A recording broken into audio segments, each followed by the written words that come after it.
In this video, we'll have a quick look at using Oracle GenAI. So with Oracle GenAI, it's only available in a certain number of regions.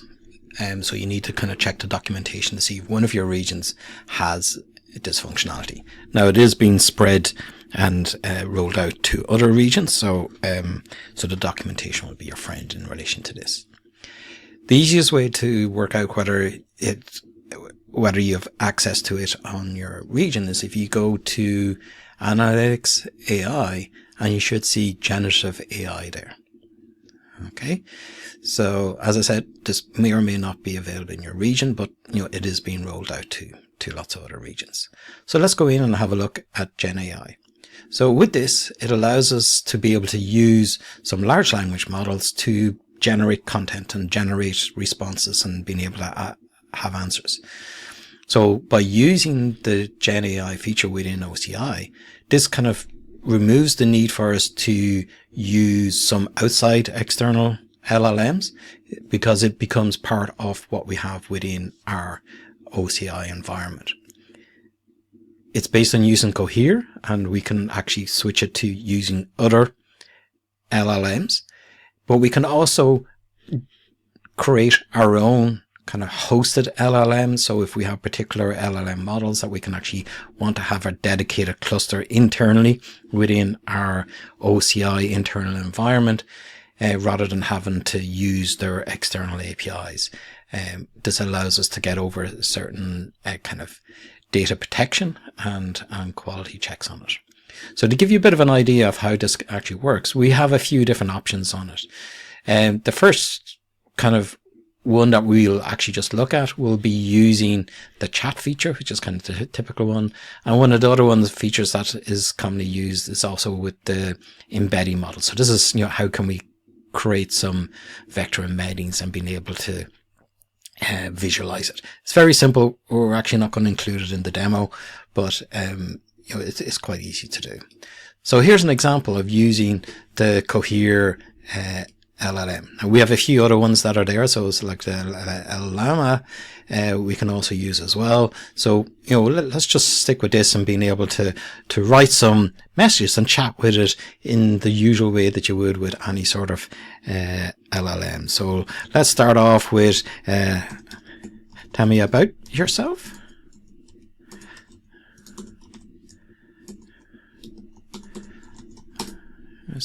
We can get to see things that are coming back.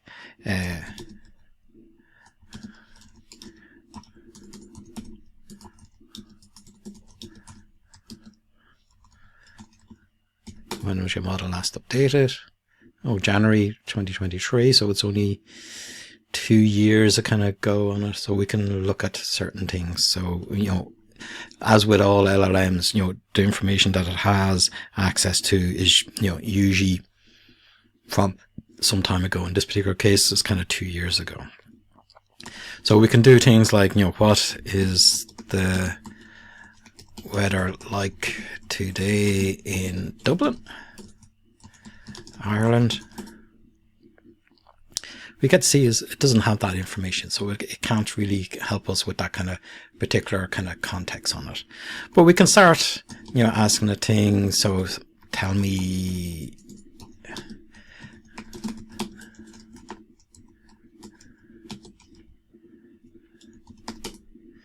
does it know anything about the Stargate project? We get to see is that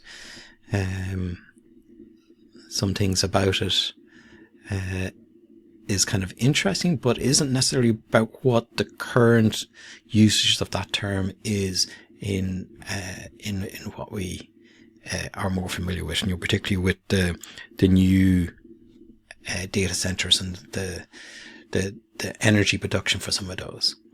So if we can get into looking at, well, and you write me a letter of introduction to a new customer. So we can get a kind of a template on it and being able to work out what it is.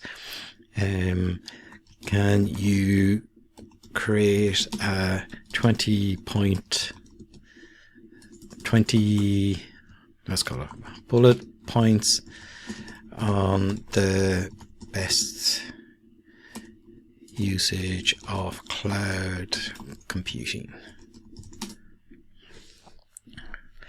So this is where we get to see very quickly about some of the different kind of things that it's capable of. And because it's hosted within your OCI environment, there's no external data being shared. There's, some of the data security and access risks that are typically there are kind of concerns within some organizations. We get over kind of having to do that.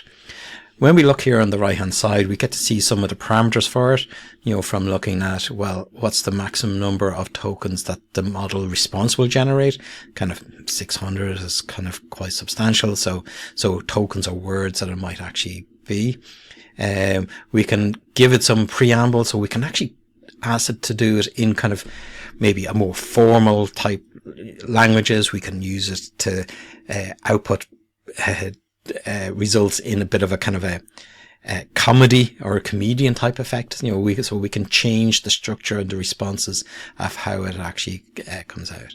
And then we can look at, how kind of consistency that we want across the number of, top responses, where there's certain penalties on it, and whether we want to have a seed there or not, which is probably having a seed is a good idea, because it allows us to have the same response every time we run it, rather than having some kind of variability in it.